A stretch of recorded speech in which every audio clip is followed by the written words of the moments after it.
नमो नमः। जयतु संस्कृतम। प्यारे बच्चों, हम लोगों ने संस्कृत वर्णमाला का जो अभ्यास शुरू किया है, पिछले 2 वीडियोस में आपने देखा कि संस्कृत भाषा का जो व्याकरण है और उस व्याकरण का जो प्रारंभिक स्तर है, वर्णमाला से शुरुआत होती है उसकी। और वर्णमाला से पहले हमने ये जाना कि वर्ण किसे कहते हैं, और उसके बाद उन वर्णों से मिलकर के वर्णमाला बनती है, ये आपने जाना। इस वर्णमाला में स्वर और व्यंजन दोनों शामिल होते हैं। स्वरों की संख्या 9 और व्यंजनों की संख्या 33। कुल मिलाकर के 42 वर्ण संस्कृत वर्णमाला में आपको बताए गए। माहेश्वर सूत्रों में इस बात का उल्लेख है। तो आप लोगों से ये कहना है कि अगर आप लोगों ने पिछले दोनों वीडियोस नहीं देखे हैं तो उन वीडियोस के लिंक्स पे जा करके उनको भी आप सर्च करके देख सकते हैं। उसमें संस्कृत वर्णमाला, माहेश्वर सूत्र और प्रत्याहार हम कैसे बनाते हैं, प्रत्याहारों का भी उसमें सम्यक विवेचन है, सम्यक ज्ञान है। आज की इस वीडियो में हम लोग देखेंगे कि स्वर और व्यंजन इनके कितने प्रकार होते हैं, कितने भेद होते हैं। सबसे पहले आपने जाना था कि स्वर कहते किसको हैं, एक बार हम रिवाइज कर लेते हैं। स्वयं राजन्ते इति स्वराः, ऐसी परिभाषा है स्वर की। कह रहे हैं जो स्वयं अपने आप उच्चरित हो सकते हो, बोले जा सकते हो, उन्हें संस्कृत व्याकरण में स्वर कहते हैं। अब आइए इसके आगे हम लोग देखते हैं कि स्वरों के भेद या प्रकार कितने प्रकार के होते हैं। पहला जो प्रकार है वो है ह्रस्व स्वर का।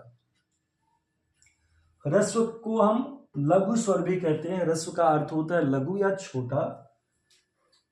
ऐसे स्वर जिनके उच्चारण में एक मात्रा काल का समय लगता है वे ह्रस्व स्वर कहे जाते हैं। ये स्वर हैं अ, ई, उ, री और लृ। अगर आप ध्यान दें तो माहेश्वर सूत्र की 1 और 2 जो सूत्र हैं, आई, उड और ऋद्रिक, ये दोनों में ह्रस्व स्वर गिराए गए हैं। और इन स्वरों को मूल स्वर भी कहा जाता है। बेसिक स्वर यही हैं, आधारभूत, इन्हीं से बाकी स्वर बनते हैं। दूसरा जो प्रकार है स्वरों का वो है दीर्घ स्वर। दीर्घ का अर्थ होता है बड़ा। ऐसे स्वर जिनके उच्चारण में 2 मात्रा काल का समय लगता है उन्हें दीर्घ स्वर कहा जाता है। जैसे दीर्घ आ, दीर्घ ई, दीर्घ उ और दीर्घ री। तीसरा प्रकार है संयुक्त दीर्घ स्वर का। दीर्घ स्वर तो हैं लेकिन ये संयुक्त स्वर भी हैं, क्योंकि ये वर्ण दो वर्णों से मिलकर के बने, 2 स्वर वर्णों से मिलकर के बनते हैं। इसलिए उदाहरणार्थ जैसे ए, यह अ और ई वर्णों से मिलकर के बनता है। इसी प्रकार से ओ अ और उ से मिलकर बनता है। जब आप गुण संधि पढ़ेंगे अथवा वृद्धि संधि पढ़ेंगे तो आप देखेंगे कि छोटा आ अथवा बड़ा आ के बाद अगर ए या ऐ आता है तो ऐ आदेश हो जाता है। छोटे अथवा बड़े आ के बाद अगर ओ या औ आता है तो औ आदेश हो जाता है वृद्धि संधि में। तो ये चारों संयुक्त दीर्घ स्वर कहे जाते हैं। इनके तो ए, ओ, ऐ और औ ये सभी संयुक्त दीर्घ स्वर कहे जाते हैं। ये तीसरा प्रकार हो गया स्वरों का। और प्लुत स्वर। प्लुत स्वर किन्हें कहते हैं? जिनके उच्चारण में 3 मात्रा काल का समय लगता है। जब हम किसी का नाम इत्यादि बुलाते हैं, जैसे हे राम, हे मोहन, इस तरह से जब हम संबोधित करके किसी को बुलाने का कार्य करते हैं तो हमें 3 मात्रा काल का समय लगता है और वहां पर प्लुत स्वरों का प्रयोग होता है। तो हमने देखा कि स्वरों के मात्रा के आधार पर 3 भेद होते हैं। पहला जो है वो ह्रस्व अथवा लघु स्वर है, इन्हें मूल स्वर भी कहते हैं। दूसरा जो भेद है दीर्घ स्वर का, आ, ई, उ, री, इनके उच्चारण में 2 मात्रा काल का समय लगता है। तीसरा संयुक्त दीर्घ स्वर है, ए, ओ, ऐ और औ ये भी दीर्घ स्वर ही हैं, लेकिन ये संयुक्त स्वर कहलाते हैं। और प्लुत स्वर अंतिम जो प्रकार है, इनके उच्चारण में 3 मात्रा काल का समय लगता है। इस पर एक श्लोक भी आप याद कर सकते हैं, अगर आप मात्रा काल का समय जानना चाहते हैं तो। एक मात्रो भवेत ह्रस्वो द्विमात्रो दीर्घुच्यते त्रिमात्रस्तु प्लुतो ज्ञेयः व्यंजनम चार्ध मात्रकम। यानी अगर वह ह्रस्व है तो 1 मात्रा का, अगर दीर्घ है तो 2 मात्रा का, और अगर प्लुत स्वर है तो उसमें 3 मात्रा काल का समय लगेगा।